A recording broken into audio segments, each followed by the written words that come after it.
विश्व कविता दिवस मार्च 21 को अवसर पारेर साहित्य सदन नेपालले राष्ट्रव्यापी कविता प्रतियोगिता सहितको कविता महोत्सव 2082 सम्पन्न गरेको छ। विश्व कविता दिवसको अवसरमा सदनले बौद्ध रामहिटी स्थित अमीर थापा सभाकक्षमा शनिबार सो महोत्सव सम्पन्न गरेको हो। कविता महोत्सव प्रतियोगितामा सहभागी 171 जना मध्येबाट उत्कृष्ट भएका 5 जना कवि र अन्य अप्रतियोगी 30 जना कविले कविता वाचन गर्नुभयो। उत्कृष्ट 5 मध्ये प्रतियोगितामा 5 थरकी देवु लुइटेल प्रथम हुनुभएको छ।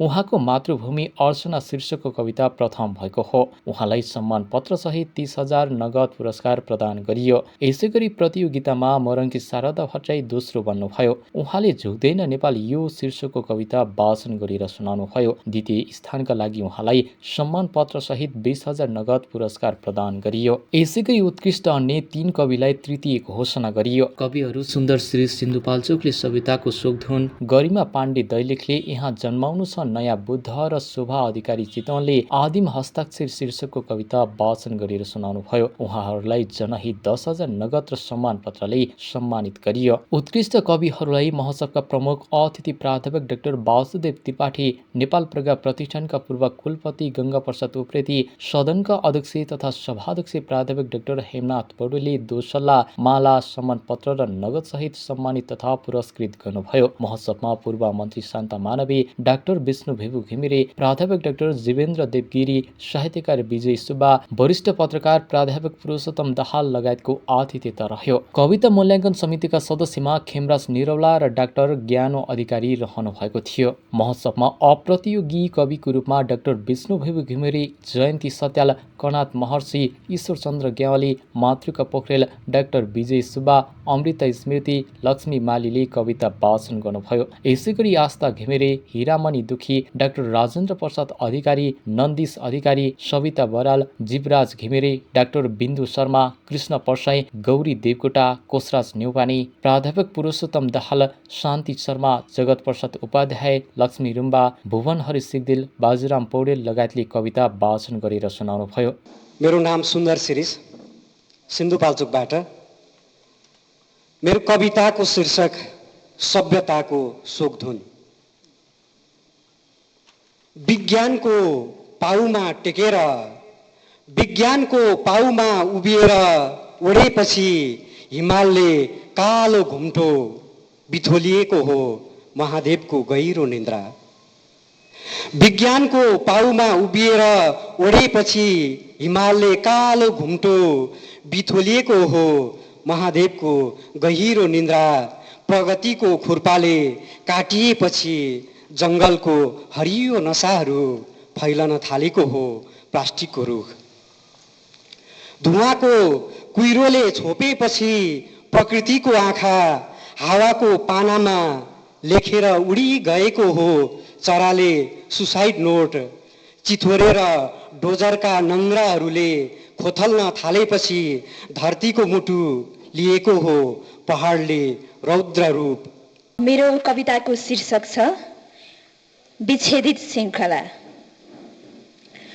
सहरको बलेसीबाट मन बर्सिरहेको एक बिहान, सहरको बलेसीबाट मन बर्सिरहेको एक बिहान, भागेर जीवन जस्तो दौडाइबाट आइपुगेको छु तिम्रो गाउँ। भागेर जीवन जस्तो दौडाइबाट आइपुगेको छु तिम्रो गाउँ। समय चौतारीबाट खण्डित जीवन आलाप दुख्दैछ अनेक अधुरोपनहरूमा। सपना परिधिको सुदूर बिन्दुमा अब रहल पहल छ मात्र रहरकै अनुहार। छाम्दा छाम्दै आफैलाई आघातका कुइनेटाहरूमा विश्वासको एक थोपा जुन खोज्न वर्षौं पछि उभिएको छु दर्जुको आँगनमा। विश्व कविता दिवसको र प्रतियोगी कविहरूलाई शुभकामना दिँदै प्रमुख अतिथि प्राध्यापक डाक्टर वासुदेव त्रिपाठीले लामो मन्तव्य सहित पुरस्कृत कविहरूलाई बधाई दिनुभयो। अर्को प्रसङ्गमा उहाँले नेपाल प्रज्ञा प्रतिष्ठानको गरिमा खस्किँदै गएको भन्दै दुःख व्यक्त गर्नुभयो। नेपाल प्रज्ञा पहिला दिन यसको नाम नेपाल एकाडेमी थियो, पछि बिस्तारै नेपाल राजकीय प्रज्ञा प्रतिष्ठान बन्यो। अब अहिले नेपाल प्रज्ञा प्रतिष्ठान भएको छ। संस्थाको नाम फेर्न हामीहरू नेपालीहरू अत्यन्त सिपालु छौँ। संस्थाको प्रकृति फेर्न पनि सिपालु छौँ।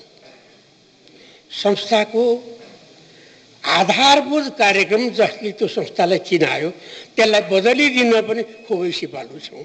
यो हाम्रो नेपालीको गुण विश्वमै अनुकरणीय छ भनौँ कि छैन भनौँ। भौतिक निर्माणको दृष्टिले पनि, त्यसको प्राज्ञिक धरातललाई पुनः प्रतिष्ठापित गर्ने दृष्टिले पनि, त्यसको सम्वर्धन गर्ने दृष्टिले पनि त्यो छ। अब त्यही जो संस्थापक हो उसको मूर्ति तोड्यौँ हामीले। त्यस कारण मैले अब उसले जसले संस्थापित गर्यो ती पुरस्कारका नाम पनि बदलिदियौँ हामीले। जसले निजी कोषबाट, आफ्नो निजी धनबाट, राष्ट्रको धन होइन, एउटा दुईटा फरक छ। नेपालको प्राज्ञिक इतिहासमा महेन्द्र र राजा वीरेन्द्रमा एउटा फरक छ। वीरेन्द्रले एक पैसा राज्यको नलिकन नेपाल प्रज्ञा प्रतिष्ठान आफ्नो निजी सम्पत्ति भनौँ या आर्जन भनौँ, निजी सम्पत्तिबाट गरे। वीरेन्द्रले भने यो राज्यको मैले किन खर्च गर्ने? वीरेन्द्रले हात झिके। राजा वीरेन्द्रले हात झिकेपछि प्रज्ञा प्रतिष्ठान बिस्तारै समस्याग्रस्त हुँदै गयो। अलिकति गङ्गाजीले उद्धार गरिदिनु भएको थियो, फेरि कता जाने हो थाहा छैन। विशिष्ट अतिथि गङ्गा प्रसाद उप्रेतीले विश्व कविता दिवस विशेष महत्त्वका साथ विश्वभर मनाइँदै आएको र नेपालमा पनि मनाइन थालेको बताउनुभयो। पुरस्कृत 500 जना कविहरूलाई बधाई दिँदै उहाँले सृजनात्मक उन्नतिको कामना गर्नुभयो। स्रष्टाहरूले जुन जीवनभर आफ्नो साधना मार्फत योग र जीवनलाई परिवर्तनका लागि बडा ऊर्जापूर्ण जो विचार दिन्छन्, त्यो विचारको सम्मान गर्दै, स्रष्टाहरूको सम्मान गर्दै विश्वमा साहित्यको पनि महत्त्वपूर्ण अभिव्यक्ति कवितालाई जाने सम्झिएर विश्व समुदायले कविता दिवस मनाउने गरेको हो। र आज विश्वभरि के विश्व कविता कविहरूले यो आफ्ना सृजनाको सम्मानमा र सृजनाले युग परिवर्तनका निमित्त खेलेको भूमिकाको स्मृतिमा विश्वभरि मनाइरहेका छन्। हामी पनि यहाँ आज मनाइरहेका छौँ। विशेष गरी नेपालमा झन्डै 1 दशकदेखि यो विश्व कविता दिवसलाई एउटा विशेष महत्त्वका साथ नेपाली कविहरूले भेला भएर विशेष उत्सवका साथ मनाउने गरेको। कार्यक्रम समापन गर्दै सदनका अध्यक्ष तथा सभाध्यक्ष प्राध्यापक डाक्टर हेमनाथ पौडेलले प्रतियोगिताका लागि 171 वटा कविता प्राप्त भएको र ती कविताहरूलाई मूल्याङ्कन समितिले पारदर्शी ढङ्गले मूल्याङ्कन गरेको बताउनुभयो। सदनले विगत 3 वर्षदेखि कविता महोत्सव आयोजना गर्दै आएको भन्दै आगामी वर्षहरूमा पनि निरन्तर सञ्चालन हुने उहाँले विश्वास पार्नुभयो। लाई केलाएर हेर्न सक्ने क्षमता, त्यो क्षमता उहाँमा छ। त्यसो हुँदाखेरि दुईजना विज्ञहरूले जुन कविताहरू छान्नुभयो यसपालि, ती कविताहरू यहाँहरूले पनि अघि अनुभूति गर्नुभयो। 2वटा कविताहरू अरू 3वटा गद्यका कविताहरू पुरस्कृत भए, तर सबै कविताहरू धेरै राम्रा थिए, छन् समसामयिक विषयमा लेखिएका। त्यसो हुँदाखेरि उत्कृष्ट 5मा पर्ने र पुरस्कृत हुने 5 जना कविहरूलाई म साहित्य सदन नेपालको तर्फबाट धेरै धेरै धन्यवाद दिन्छु। र हामी साहित्य सदनले निरन्तर रूपमा यस किसिमका कार्यक्रमहरू गरिरहेका गर्छौँ। कहिले प्राज्ञिक विमर्शका कार्यक्रमहरू गर्छौँ। हाम्रा 4वटा पुरस्कारहरू प्रदान गर्ने कार्यक्रमहरू त छँदैछन्, ती कार्यक्रमहरू पनि गर्छौँ। र यो कविता महोत्सव प्रत्येक वर्ष सम्पन्न गरिरहेका छौँ। यी सबै कार्यक्रमहरूमा यहाँहरूको उपस्थिति कहिलेकाहीँ छुटेको भए पनि, त 1-2 कार्यक्रमहरूमा छुटेको भए पनि वर्ष दिनमा धेरैवटा कार्यक्रमहरूमा यहाँहरू उपस्थित भइदिइरहनु भएको छ। त्यसका लागि म यहाँहरू सबैलाई साहित्य सदन नेपालको तर्फबाट धेरै धेरै धन्यवाद दिन्छु। र आगामी कार्यक्रमहरूमा पनि यहाँहरूको उपस्थिति यसरी नै भइराखोस्। अब लगत्तै जेठ कति गते पर्छ? 18 गते, यस्तै कति गते पर्छ, गोपालप्रसाद रिमालको जन्म जयन्ती छ। त्यसमा हामी गोपालप्रसाद रिमाल पुरस्कार प्रदान गर्छौँ। फेरि पारिजात, अब यो वैशाखमा पारिजात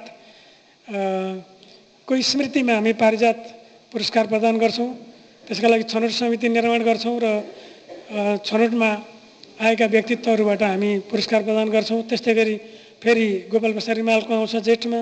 यी निरन्तर रूपमा यस किसिमका कार्यक्रमहरू भइरहेका छन् र आजको यो कार्यक्रम उपलब्धिपूर्ण भयो, धेरै राम्रो भयो भन्ने लागेको छ। विश्व कविता दिवसमा कवि र कवितालाई सम्मान गर्ने उद्देश्यले संसारभरि आज जुन कार्यक्रमहरू सम्पन्न भइरहेका छन् त्यसमा हामीले पनि एउटा कार्यक्रम सम्पन्न गऱ्यौँ, कवितालाई सम्मान गऱ्यौँ, कविहरूलाई सम्मान गऱ्यौँ र यहाँहरू उपस्थित हुनुभयो त्यसका लागि सबैलाई हार्दिक हार्दिक धन्यवाद भन्दै आजको यो सभा यही समाप्त भएको घोषणा गर्छु। अतिथि तथा सहभागीहरूलाई स्वागत तथा विषय प्रवेश सदनका सचिव प्रहलाद पोखरेलले गर्नुभयो। कार्यक्रमको शुभारम्भमा सदनका प्रमुख संरक्षक अमिर थापाको स्मृतिमा 1 मिनट मौन धारण समेत गरियो। थापाको यही 1 गते निधन भएको थियो। कार्यक्रम सञ्चालन सदनकी सदस्य सीता भट्टराईले गर्नुभयो।